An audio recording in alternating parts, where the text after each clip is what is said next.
Welcome back. You're watching Business Frontier. In this edition of the show, we're exploring the brand Crave. With us on location, we have Kunman. Kunman ka, excellent work. Well, I didn't actually do this myself, of course. Now, let's continue a little chat about the beginning of the Crave as a brand. So you decided to start a brand. Yes. And pick the name. Out of the blue, from something that we always say. Being at boarding school, all you think about is food all day long. And imagine 400 girls going, oh, I crave this, I crave that, I want this, I crave mommy's blackberry pie, I crave chocolate bars. So that's the thing, I think, because being in a boarding school, girls in boarding schools are they miss home. Yes. And crave mommy's recipes. Exactly. So you with the name, the trade name is actually Crave and Craving Crumbs. Craving Crumbs, but the brand is actually Crave. Yes. Now, with that said, what was it like during the beginning periods of establishing this little business of love of yours? It started off with made to order, without even a menu. Started with friends of aunties and friends of mommy who calls up and say, oh, can you make me this? Can you make me that? How much would you charge for this, that, the other? So we thought, okay, since we're doing it anyways, let's have a set menu so I don't have to rummage through my head every time someone asks me to make something. And so Crave made to order was there first. But then customers had to pick up their food from my home, or at that time it was grandpa's home, which I didn't like. It's a bit too personal to have people coming in through the door. Strangers, not friends of friends or family anymore. Exactly, all the time. So we started looking for an outlet. And we looked at, okay, what's available where. The idea started off as a cafe, but with the rent being so high around the area and the production kitchens in Sukhumvit, so I don't want the food to travel too far. I started thinking about how to lower the overheads and make wherever we rent more efficient, which came back to a kiosk, because efficiency per square meters is higher at a kiosk. If you've got a restaurant space about the size of this room, about 40 square meters, you have to turn your tables at least 7 times a day. Wow, how many cupcakes is that? A lot. So a kiosk is what you decided on. Yes. Now let me ask you this, and it's, forgive me if it's a little personal, but you gave up a high-paying job at K Village. You're from a good family, and you decided to pursue this dream. Why not go big? Why did you have to think about efficiency of the kiosk? Why did you have to think about the cost per head or the overhead of the operation? Because essentially it's a business. It will have to grow. I'm looking at making it stable, expanding, and eventually making it into a franchise. Now, a franchise? A franchise, because I don't want it to be 10 branches with one kitchen and one person controlling everything. At the moment, I don't have a life. Right. So, but good morning. With your passion for what you do, and you stress a lot about the love that you put into the cupcakes and the things you make as well. Turning it into a franchise is almost like giving your baby away. It is.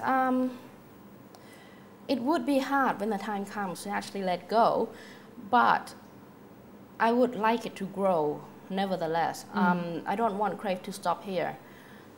There's different people approaching me for it, but at the moment I'm not ready. How do you balance between the signature charms of Crave cupcakes. That is the imperfection, the labor of love that you put in, and a little bit of you, I think, into the cupcakes versus something that would grow into something of a bigger commercial scale. How do you make sure that it would stay Crave as it is today? That would be something more difficult. I think when it comes to time, different components of the product would have to go from our central core. Of course, the mixes for the flour and things like that. But whoever takes that franchise would have to make it in-house. It won't be somewhere that has a big central factory that shoots 10 truckloads of cupcakes perfectly made from 4,000 machines. It will be someone like you. It. Yeah. It will be, so the selection process will be very stringent. Yes. As well. Okay, all right. Well, that's the first baby steps of Crave, I think, and we already talked about the future, but it can't be easy, right? During this, I mean, from whatever you made at working executive position at K Village and coming to make your own cupcakes, how much do you make in a month? Is it worth it? Is it worth it that you don't have a life right now? I'm happy, and that's worth it. It's very difficult to start off. Finding a location is the hardest bit. We looked at close to 100 different places.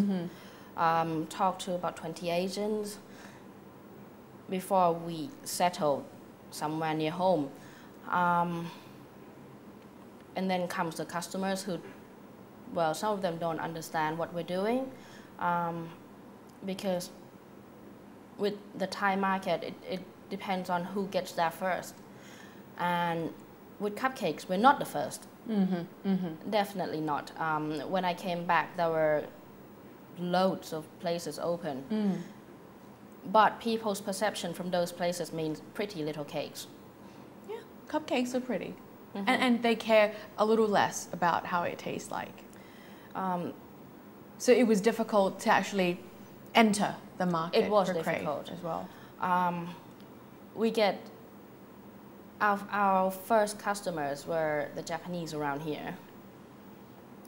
That actually tried the cupcakes from the kiosk. Yes.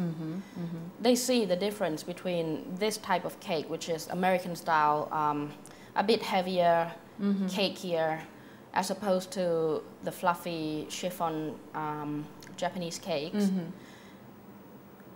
They see the difference between our frostings, which are mostly, there's a bit of French influence in that with the mousses and the coulis and sauces. So basically your cakes appeal more to the foreign customers versus the Thai customers? Yes. Will it continue to be so in the future? Is Crave doing anything to actually, for the lack of a better word, educate the Thai customers about the differences? We're trying. With our Facebook page, we try to put in what we're doing, where our ingredients come from. From time to time, little bits of recipes that you can make at home with the chocolate sauce or creating a more personal relationship between the Yes. brand and the customers. That too. I'm lucky to have quite a cheerful manager at the shop. She does try to get to know every single customer personally. She'll report to me, okay, who are the regulars and who comes when, how many times this week. The feedback. Yeah, all the feedback, what they say. But with so many commercially produced cakes in Thailand, and that's what they are. It started off with commercial cakes. It's difficult to tell customers the difference between this and that. I've had a customer returning a piece of creme brulee cake because it's got vanilla seeds in it, and she said it looked dirty. Returning the actual cake. The actual cake. And we try to explain to them, okay, this is vanilla pot, it's got seeds inside, and this is what we use, not the liquid inky stuff. So it's difficult. Could I safely say that the challenges for Crave is not only the lack of understanding of the Thai consumers, but also the general mindset that has been instilled in the Thai consumers by the competitors in the market. Okay, next question, difficult one. How do you actually overcome those challenges and to compete with the rest of the guys who churn out their cupcakes and the bakery items from huge machineries? I just stand my ground. This is what I use. If you're willing to pay for it, good. If you don't, you go somewhere else. The prices aren't expensive. If you look at the Belgian chocolates with chocolate beans imported from Madagascar, pressed in Switzerland, processed in Belgium, sent over to Thailand. That's a lot of plane flights. Do you import most of your ingredients? Yeah, Australian cream cheese. We use real Madagascan bourbon vanilla pods. We use Australian butter. A lot of people might ask, is this a snobbish cupcakes? Can't you use local ingredients and use your skills to make cupcakes? It is a difficult question to answer. Sometimes you want regularities, you want consistency. Consistency, exactly, that's the word.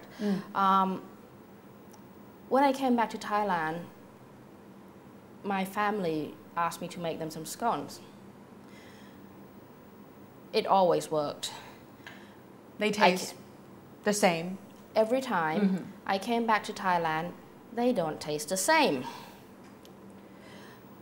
So I went out, got myself 6 brands of flour, 6 brands of butter, 4 brands of yogurt, mixed them up,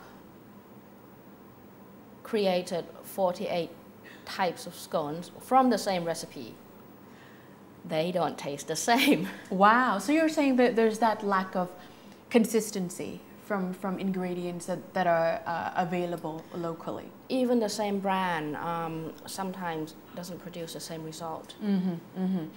So that explains why most of the ingredients are actually imported from overseas, and explain the pricing of the cupcakes as well.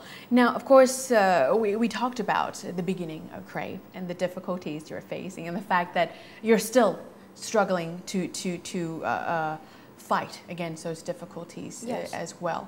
Can I also ask you about how you actually wake up each day thinking about the new creations you're going to make for Crave, thinking about the future of Crave? Aren't there days that you feel as if you don't want to see another cupcakes, you don't want to mix up another batch of flowers?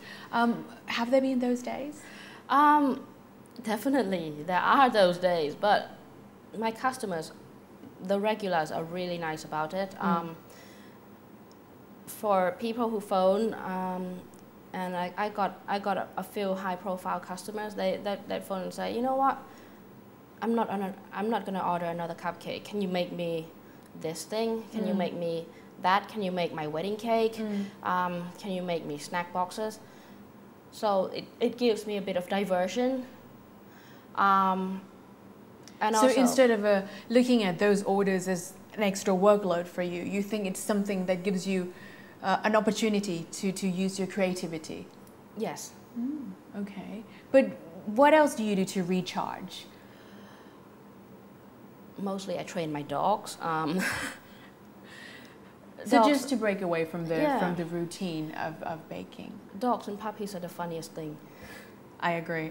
But they're also very tiring as well. Oh, they are, but I like things with personalities, and if they're not tiring... And they're not talking to you. And they're not talking to me. All right, come on, Kai, last question. What do you think our viewers out there who may have their dream, they're passionate about something as well, but always very hesitant to give up their day job to pursue the dream? Give them some pros and cons and how they should go about it, so that they're not exactly throwing their livelihood out the window and chasing a rainbow. Well, you have to study the market first. First and foremost, see who your customers are, who you're targeting. If you can't define that, then you are chasing a rainbow. Test the water. With Crave starting off as a made-to-order business, I didn't have to give up the day job. I've got friends who are selling masking tapes right now who didn't give up her day job until recently. She just sold online. Right, right. So test the water, study the market, know who your customers are, and then make sure you can produce whatever you're producing with consistency.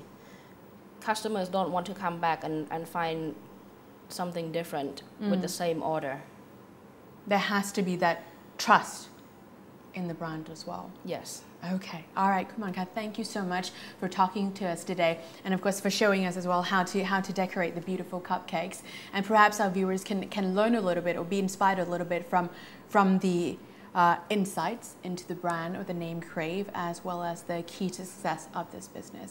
สวัสดีค่ะ สวัสดีค่ะ And thank you for watching. Do tune in again next time when we share with you the key to success and inspirations behind major businesses in Thailand and around Asia. สวัสดีค่ะ